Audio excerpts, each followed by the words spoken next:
Hi, I'm John Stevenson, and we're going to be looking at Joshua chapters 6 through 10 in our continuing survey of the historical books of the Old Testament. We look at Joshua, and remember, he's going to be presented here, both in the early chapters that we saw last time and now in these chapters, as the new Moses. He has succeeded Moses as the leader. He has called Israel to obey the law of God. He sent the spies out into the land, two spies instead of 12. I remarked last time that it's almost like he told the other 10, you guys can stay back. We've got this covered. So only two are sent. The Canaanite Rahab and her family have been converted, and then he leads Israel across the Jordan and into the land. The waters are parted. There's memorials. Circumcision is practiced again. Passover is observed. And now we're ready as we come to chapter 6 for the taking of Jericho. And we start off now, Jericho was tightly shut because of the sons of Israel. No one went in, no one went out, and no one came in. The gates are shut, the walls are up, everything is ready to go. And remember how we described Jericho as the city of the palm trees. That was its nickname. um, Big wide open area. You can actually still go to there. Today, there's a city called Jericho even today. But there's also the portion of the city that are in ruins where the city once stood back then. God now gives some instructions to Joshua about how to take Jericho, and what they're going to do is they're going to go to the city and march around it and then come back. And then they're going to do it again the next day. And they're going to do that for 7 days. And on the seventh day, they're going to march around it 7 times, which is going to take probably a good part of that day. I mean, the city of Jericho isn't all that big. You can march around it. Doing it 7 times is going to take a while, but they're going to do that. And so Joshua gives those instructions, both to the priests, because they're the ones that are going to go and lead the march with the Ark of the Covenant out front. So this is going to be not just the people marching, but sort of the presence of God marching, because he's symbolized by the Ark of the Covenant, and as well as to the people. And so Israel does the march for 6 days. Every day they march around the city, and we come now to the seventh day, and again he gives them the marching orders, and God's going to give them the city, and they are instructed when the city falls. You say, wait a second, we haven't taken the city yet. Yes, but God's going to take care of that. And when the city falls, the entire city belongs to God because he's going to do the taking. You guys aren't going to do much in the way of fighting. God's going to bring it about. And when the city falls at the hand of God, that means it belongs to him. So don't take anything from the city. I have a little story to tell. My daughter and son-in-law both attended and graduated from not Covenant, I'm sorry, Columbia University, formerly Columbia Bible College. And they were up there visiting long after they had graduated, along with their kids. Um, this took place many years ago, and one of the professors had just come back from an archaeological dig at Jericho. And of course, when you do an archaeological dig, there's maybe big things that you find, but also you're going to find little things like pieces of pottery and just archaeological things, not necessarily of any great value, but interest to an archaeologist. And so he had some things that had been found at Jericho, and he was showing them. And my granddaughter was along, and she looked at that, and she says, "You're not supposed to be taking anything from Jericho." And he said, "Well, these aren't like treasures or anything like that. It's just like pieces of pottery." She was a little unconvinced, and I thought, good for her. uh, great story. So sure enough, they march around it on the seventh time, and the walls fall outward. We're told, it's not because they're pushing against the wall or anything. The walls fall out, and sure enough, Rahab, the place where she has been stain. She's got the scarlet cord, just like had been planned and promised as part of that covenant agreement. And her portion of the wall is still there. And the people that are with her, her family is there, gathered in her place, and they are delivered, and the rest of the city is burned just the way God said, except that we find out that there was someone who had taken something, not an archaeologist, but tried to take some treasures from the city for himself. And so this is Joshua chapter 6, verse 26. Joshua made them take an oath at that time, saying, "Cursed before the Lord is the man who rises up and builds the city Jericho," not just taking anything, but it is now supposed to be unbuilt and remain unbuilt. Let me just say, when you go to the ruins of Jericho today, you're going to the ruins of Jericho. There's not anything built on top of it that's modern day. And so this curse is put, "Cursed before the Lord is the man who rises up and builds the city Jericho. With the loss of his firstborn, he shall lay its foundation, and with the loss of his youngest son, he shall set up its gates." And sure enough, many hundreds of years, we read in 1 Kings chapter 16 and verse 34, "In his days, Hiel, the Bethelite, built Jericho. He laid its foundations with the loss of Abiram, his firstborn, and set up its gates with the loss of his youngest son, Segub, according to the word of the Lord, which he spoke by Joshua, the son of Nun." Now, we're not told, were those accidental deaths, something that happened, or did this man, in his disobedience to God, go out and actually kill his firstborn and his youngest son as if to buy off God? And I don't know. We're not. That's as much as we're told. We're not given further detail, but it's not a good story. So just so you know, there's going to be some repercussions later on, just as there were some immediate repercussions now. And the repercussions were seen in chapter 7, verse 1. "But the sons of Israel acted unfaithfully in regard to the things under the ban, for Achan, the son of Carmi, the son of Zabdi, the son of Zerah, from the tribe of Judah, took some of the things under the ban. Therefore the anger of the Lord burned against the sons of Israel, but as of yet they were unaware of it." Notice, you can have the anger of the Lord burning against you, but you don't know about it yet. and some bad things are going to happen, and they're going to ask, why did that happen? And so what happens is we have that opening statement, chapter 7, verse 1, and the Israelites now go to the next city. By now they've gotten up into the mountains of Canaan, and the next city is going to be a place which is called Ai, and they will go against that city, and it's a whole lot smaller than Jericho. And so they figure, okay, Jericho God took, and God's blessing us, and so we don't even need to take everybody for Ai. And so they leave some of the folks behind, and they take some of the fighting men, and they go up against Ai, and the men of Ai come out and counterattack them and drive them off and kill some Israelites. And Israel suffers a defeat at the hands of this much smaller town. And so they come back, and Joshua and the leaders go before the Lord, and they, "Lord, what happened? Why did we suffer a defeat?" And the Lord lets it be known, "Because you disobeyed my injunction." And the problem now is revealed, that somebody has taken something, and lots are cast.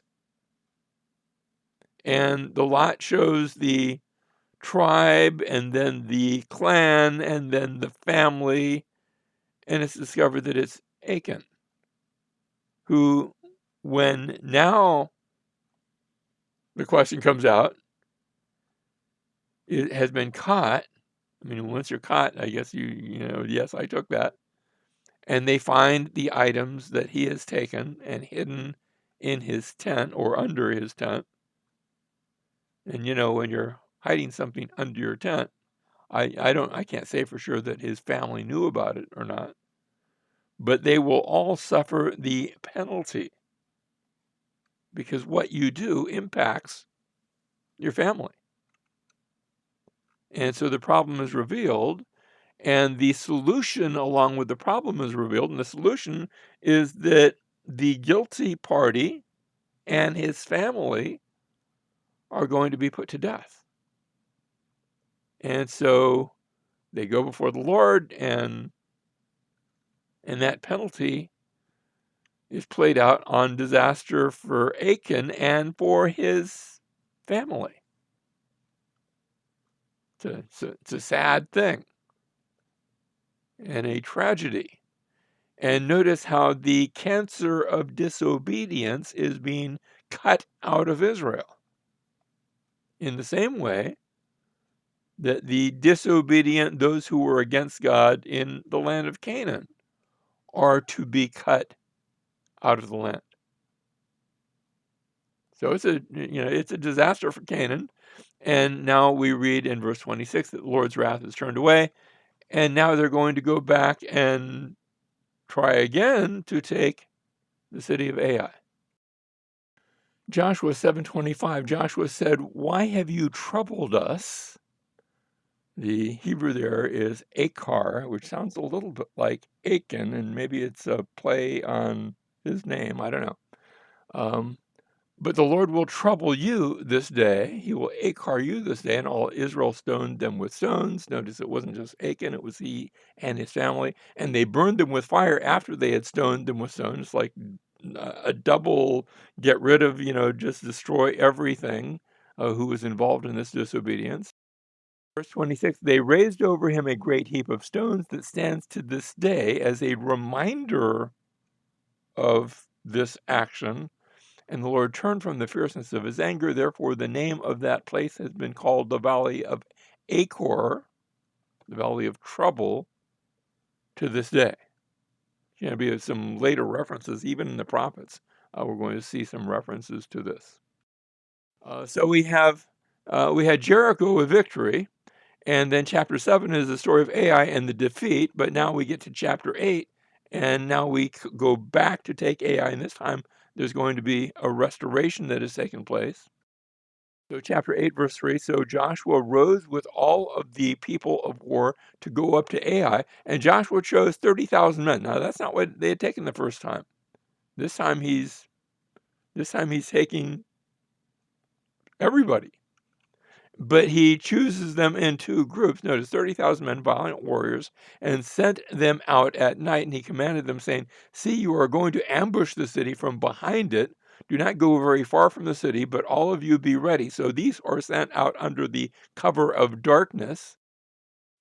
Verse 5, then I and all the people who are with me will approach the city. They're going to do it by daylight and in open visibility to the city. And when they come out to meet us, as at the first, remember they'd come up to the city, and the men of Achan, the men of Ai had actually come out and had counterattacked.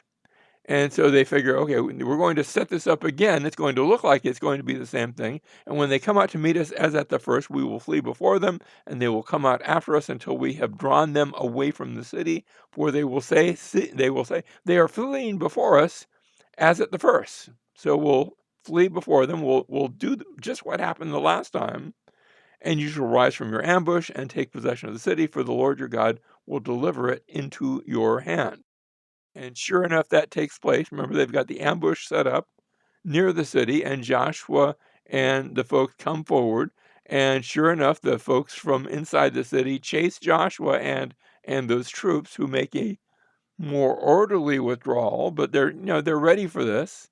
And while they are there, the ambushers are going to come in and capture the city, and the folks that are quote unquote chasing the Israelites will look back, and the city's on fire. Their place of safety has been abandoned and now captured. Verse 28, so Joshua burned Ai and made it a heap. That word heap is the Hebrew word tel. Even if you go to an archaeological dig today, they still use that term. If you see like a place that has been so far unexcavated, a big mound, they call that a heap or a tell. And so it became that, a tell forever, a desolation until this day. So Joshua chapters 5 through 8, then, we had the covenant memorials. That was last time we saw, with circumcision and Passover being reinstituted because they hadn't been following those institutions while they were in the wilderness. And then success in Jericho, where the walls came down, the failure at Ai, but that's now followed by a success in taking Ai. And now we have another covenant memorial. This time they go forward to the twin mountains of Gerizim and Ebal, where they ratify and go through the motions of establishing and ratifying the old covenant, the covenant that God had given at Mount Sinai. But this time they're going to do it in the land, and they're going to do it on these two mountains. Now, God had come up with this idea where we read in chapter 8, verse 30, Joshua built an altar to the Lord, the God of Israel, in Mount Ebal, just as Moses, the servant of the Lord, had commanded the sons of Israel, as it is written in the book of the law of Moses, an altar of uncut stones on which no man had wielded an iron tool, that it's going to be stones just the way God made them. And they offered burnt offerings on it to the Lord and sacrificed peace offerings. And he wrote there on the stones, and what you see here is it's an old picture, but it's a picture of these twin mountains of Ebal and Gerizim. In the middle, there's an ancient city there called, its ancient name was called Shechem. And he wrote there on the stones a copy of the law of Moses, which he had written in the presence of the sons of Israel. Verse 33, all Israel with their elders and officers and their judges were standing on both sides of the ark before the Levitical priests who carried the ark of the covenant of the Lord, the stranger as well as the native. Half of them stood in front of Mount Gerizim, and half of them in front of Mount Ebal, just as Moses, the servant of the Lord, had given command at first to bless the people of Israel. Then afterward he read all the words of the law, the blessing and the curse, according to all that is written in the book of the law. And so as he reads, the people pronounce the blessings from one side of the mountain, and on the other side of the other mountain, they pronounce the curses. And you have this echoing back and forth, and this reminder that there has been a covenant that God made. So keep the law to receive the blessings, and be warned of the effects of breaking the law, lest you receive the curse. It's a great covenant ceremony. By the way, it strikes me that oftentimes when we have a wedding ceremony, did you ever notice we have people walk down an aisle between two groups of people and then they give an oath, and they enter into a covenant relationship. And it's a reminder and a binding until death we do part. I think if we took that more seriously, if we took that as a covenant, a true covenant with blessings and cursings, then maybe we might be a bit more serious about such a marriage covenant. Now, back in chapter 5, verse 1, remember we had seen that it came about when all the kings of the Amorites who were beyond the Jordan to the west, and all the kings of the Canaanites who were by the sea heard how the Lord had dried up the waters of the Jordan before the sons of Israel until they had crossed, and their hearts had melted. There was no longer spirit in them because of the sons of Israel, and the word had gone out after the fall of Jericho. Now we read again almost identical terms in chapter 9 and verse 1. Now it came about when all the kings who were beyond the Jordan, in the hill country and in the lowland, and of all the coasts of the great sea toward Lebanon, it's almost word for word, the Hittite and the Amorite, the Canaanite, the Perizzite, the Hivite, and the Jebusite heard of it. And we hadn't had quite that description, but still the Canaanites, that they gathered themselves together with one accord to fight with Joshua and with Israel. And so the resistance now is going to firm up prior to that, the resistance had almost melted, but now it's going to firm up, and there's going to be a commitment of the Canaanites to fight against this incursion of Israelites. Chapter 9, verse 3, when the inhabitants of Gibeon, and Gibeon's the next major city as the Israelites are working their way across Canaan, the next major city to the west.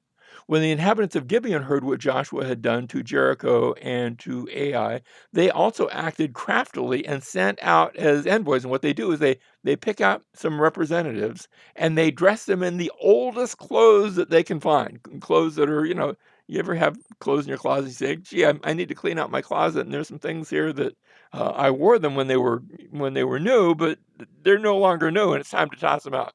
They find those kinds of clothes, and then they go into their kitchen and find and confess up here. Have you ever done this where there was something you planned on eating, and it was sitting out there for a while, but you never got around to eating it, and so after a while, it sort of disintegrates and maybe has some things growing on it that you didn't want growing on it. And so some old moldy bread, and they outfit these representatives in old clothes with old bread, and they walk out across, they leave Gibeon and they walk to the east into the camp of the Israelites who were headed this way. And they say, "Hey guys, we are from very far away, a far off place called Gibeon." Remember, they didn't have road maps back then. A far off place called Gibeon, and we would like to enter into a covenant with you. And when we set out, we were headed your way, and these clothes were new, and the food that we have was new, but look at it now. And so we want to make peace. And we've heard about you Israelites, and how you worship a God who leveled the Egyptians. I'm not sure they say anything about leveling Ai or Jericho. Um, and the people of Israel, Joshua and the people of Israel, they are taken in by that. And we read verse 14, so the men of Israel took some of their provisions and did not ask for the counsel of the Lord, and Joshua made peace with them and made a covenant with them to let them live, and the leaders of the congregation swore an oath to them. And so they bind themselves by an oath to peace with these men from Gibeon.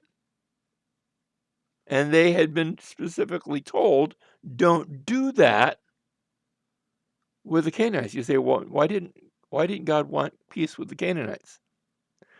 It was the Canaanite religious system that would be so inviting. By the way, it turned out to be the case to the Israelites that it would actually pull them away from God. And so the Canaanite way of doing things, the Canaanite way of seeing things, the Canaanite false religious system was like a cancer that needed to be cut out of the land. And the people of Israel, Joshua included, don't realize what's happening because they didn't ask for the counsel of the Lord. And so verse 16, it came about at the end of 3 days. Remember that 3 days? We see that a lot. After they had made a covenant with them, that they heard that they were neighbors. They go over the next hill, and there's the city of Gibeon. That they were neighbors and that they were living within their land. Surprise! You've made a covenant with the people of the land. And not a good covenant. Verse 19, well, all the leaders said to the whole congregation, we've sworn to them by the Lord, the God of Israel, and now we cannot touch them because God takes oaths seriously. Verse 20, this we will do to them, even let them live, so that wrath will not be upon us for the oath which we swore to them. And so they are now going to be at peace with Gibeon. And that's going to continue all the way through the days of not just Joshua, but Judges, and all the way into the days of King Saul, where the issue is going to come up again. Verse 21, the leaders said to them, let them live. So they became hewers of wood and drawers of water. That's sort of a figure of speech. So that Gibeon's not going to be an independent city anymore. It's going to be under the oversight of Israel. And I'm going to suggest maybe under the oversight not just physically, but spiritually too, just as the leaders had spoken to them. And so hewers of wood and drawers of water. In Deuteronomy chapter 29 and beginning of verse 10, we had read Moses speaking, you stand today, all of you, before the Lord your God, your chiefs, your tribes, your elders, your officers, even all the men of Israel, your little ones, your wives, and the alien who is within your camp, from the one who chops your wood to the one who draws your water. That was a figure of speech, to the people who are leaders, to the people that aren't leaders, to the people that are being led, from the high and mighty down to the low ones. See how that figure of speech ran. And now that's going to be used of the people of Gibeon. An interesting pattern therefore develops. We look at Rahab, who had heard of what God had done in Egypt and east of the Jordan River. Here, the Gibeonites had heard of what God had done to Jericho and Ai. We, both Jew and Gentile who are believers, have heard the gospel and what Jesus did on the cross. In Rahab's case, she hid the spies and deceived the king of Jericho. In the case of the Gibeonites, they hid their true identity. They deceived Joshua and the Israelites. In our case, we're given a new identity when we confess our sins. Notice a hiding and an identity. We're not hiding anything, but we're given there's a new us. In the case of Rahab, a scarlet cord was used as a sign of the covenant that the spies made with Rahab. In the case of the Gibeonites, bread and wine had been used as a deceptive sign of their identity. In our case, we're given bread and wine to indicate our union with Christ. So notice bread and wine come into the story again.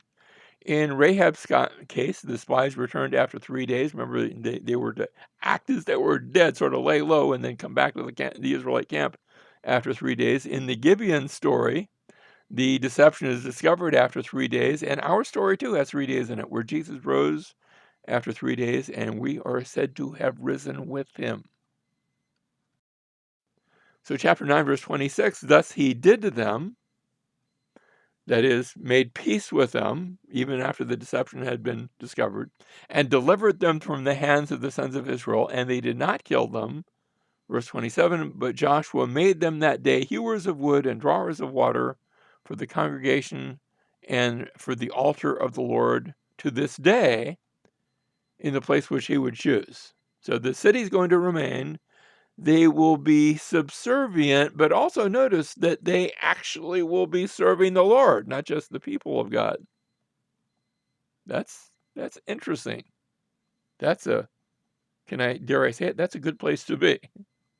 But that's going to bring about a response from the fellow Canaanites. And so you had Jericho was to be destroyed and not rebuilt. Gibeon, they're going to be permitted to live. In the case of Jericho, Hiel the Bethelite rebuilt Jericho many years later, remember, with the death of his firstborn and his youngest. The Gibeonites, when Saul comes on the scene, they will still be there, and he's going to try to exterminate the Gibeonites. In the case of Jericho, Hiel lost his firstborn and his youngest sons. In the case of Saul, he was not told by God to do that. He's going to attempt to do that, and Saul, by the end of the story, is going to lose 7 of his own sons. And we're going to see that when we get toward the end of 2 Samuel 21, verses 1 through 9. But that's a long way off now. Now, I said there's going to be a response from the Canaanites. Here it is. Chapter 10 and verse 1. Now it came about when Adonizedek, sounds a little bit like Melchizedek. Melchizedek means king of righteousness. Adonai is the word for Lord, so Adonizedek is Lord of righteousness. Let me just say, I don't think this man was particularly righteous. He inherited a name, maybe. He is king of Jerusalem, and he heard that Joshua had captured Ai and had utterly destroyed it, just as he had done to Jericho and its king, so he had done to Ai and its king, and that the inhabitants of Gibeon had made peace with Israel and were within their land, that he feared greatly because Gibeon was a great city, like one of the royal cities, and because it was greater than Ai, and all its men were mighty. And so here this king of Jerusalem decides to do something about these invaders and about Gibeon that had gone over to the side of the invaders. And what he does is he puts together a confederation of kings around him. Notice I put Jerusalem here on the map as well as Gibeon, but there's also going to be Jarmuth and Eglon and Lachish and Hebron.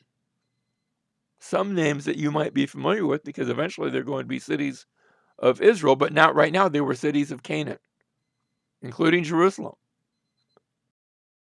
And Joshua responds to this confederation. What happens is the confederation comes up, doesn't attack Israel, they attack Gibeon.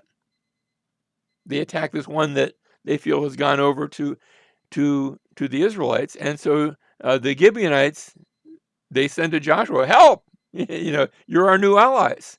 And Joshua came upon them suddenly by marching all night from Gilgal. Remember Gilgal over there by Jericho? And the Lord confounded them. That is, he confounded this confederation, this Canaanite confederation, before Israel, and he slew them with a great slaughter at Gibeon and pursued them by the way of the ascent of Beth Horon and struck them as far as Azekah and Makkedah.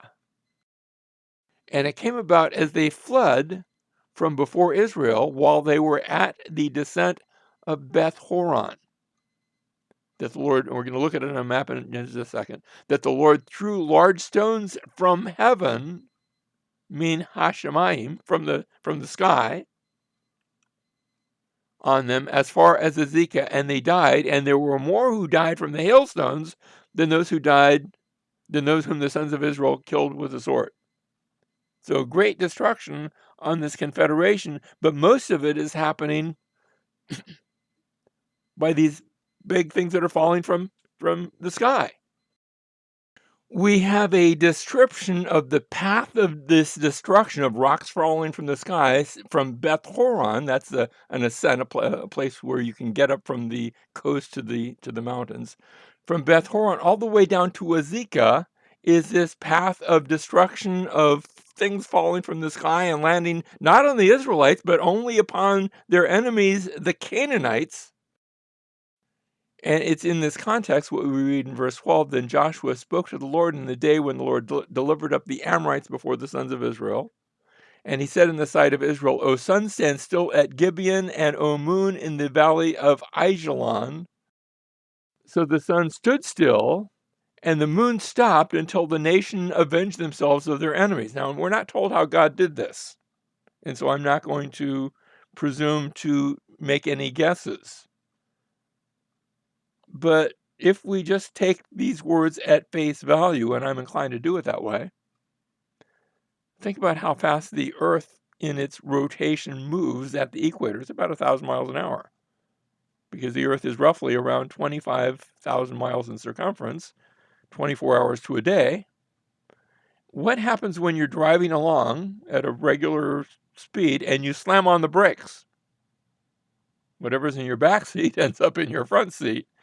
Rocks would be falling from heaven. I don't know if that's how this is put together because the passage doesn't equate the two. But my sense of just basic understanding of planetary motion and things like that suggests maybe there's a connection here. Now, I don't know that that's the case because the Bible doesn't say so. But what the Bible does give in the latter part of verse 13 is a historical footnote. Is it not written in the book of Jasher? I don't have the book of Jasher. You don't have the book of Jasher. No one has the book of Jasher. Although some folks at a later date said, oh, gee, look at that. Let's write a book of Jasher and maybe it'll be a bestseller. And some people did come up many hundreds of years later with a quote unquote book of Jasher. That's not original. But apparently there was something in Joshua's day that had already been written, not in Joshua's day, but by the time this book of Joshua is being written. Notice, is it not written in the book of Jasher, and the sun stopped in the middle of the sky and did not hasten to go down for about a whole day. Now you say, that sort of thing doesn't happen every day. That's the point of the passage. Indeed, verse 14 says, "And there was no day like that before it or after it, when the Lord listened to the voice of a man, for the Lord fought for Israel." That doesn't happen every day. It was a one-time thing where God stepped in and did something of which I have no physical explanation, because I don't know how he did it. Verse 16, "Now these 5 kings had fled and hidden themselves in the cave at Makkedah. And it was told Joshua, saying, the 5 kings have been found hidden." And is the 5 kings, the coalition of the Canaanites against the Israelites. They've been hidden in the cave of Makkedah.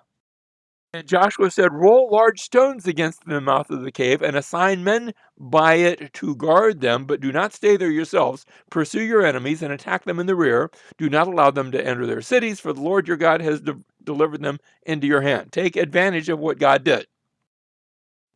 And so they do that, and then at a later time they come back, and Joshua said, "Open the mouth of the cave and bring these 5 kings out to me from the cave." And they did so and brought these 5 kings out to him from the cave: the king of Jerusalem, the king of Hebron, the king of Jarmuth, the king of Lachish, the king of Eglon. And when they brought these kings out to Joshua, Joshua called for all the men of Israel and said to the chiefs and the men of war who had gone with him, "Come near, put your feet on the necks of these kings." This is actually a sign of submission. We have this actually drawn, not in the case of these kings, but in the case of other kings, other ancient history kings would take the one who had been conquered and put their feet, and you see this on this picture, which is actually copied from an Assyrian wall etching. "Come near, put your feet on the necks of these kings." So they came near and put their feet on their necks. And the point was to show very physically and graphically that a victory had been given by God.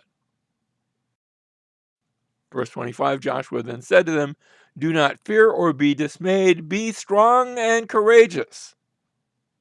For thus the Lord will do to all your enemies with whom you fight." This isn't just a one-time thing. This is the way it's supposed to go from now on. So Joshua chapter 10 has this image of the kings hiding in a cave. Remember, they've gathered to make war against the people of God. The book of Revelation talks about, this is chapter 19, verse 19, where I saw the beasts and the kings of the earth and their armies assembled to make war against him who sat on the horse and against his army. In Joshua chapter 10, we had hailstones falling from the sky and killing the enemies of God. In the book of Revelation, we read in chapter 16, verse 21, huge hailstones about 100 pounds each. I know that's a translation, but came down from heaven upon men. Joshua chapter 10, we have the sun and moon standing still. In the book of Revelation, chapter 6, verse 12. And I know these are different passages in the book of Revelation, but I think you're supposed to read this and say, gee, I remember this.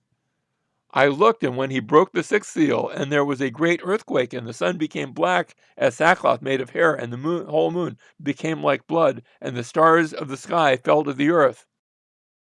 And in Joshua 10, we had the defeated kings hiding in a cave, and in Revelation chapter 6 and verse 15, the kings of the earth and the great men and the commanders and the rich and the strong and every slave and free man hid themselves in the caves and among the rocks of the mountain, saying, "Hide us from the wrath of the Lamb."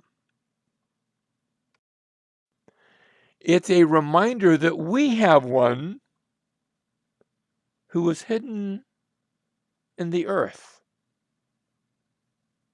Not to hide, but his body was placed there for 3 days. And who came forth in conquest, having conquered death, and having done so that we will one day, even if we are, can I say it this way, hidden in the depths of the earth, even if we are in the graves, has conquered death on our behalf, so that when he calls, we will rise as well.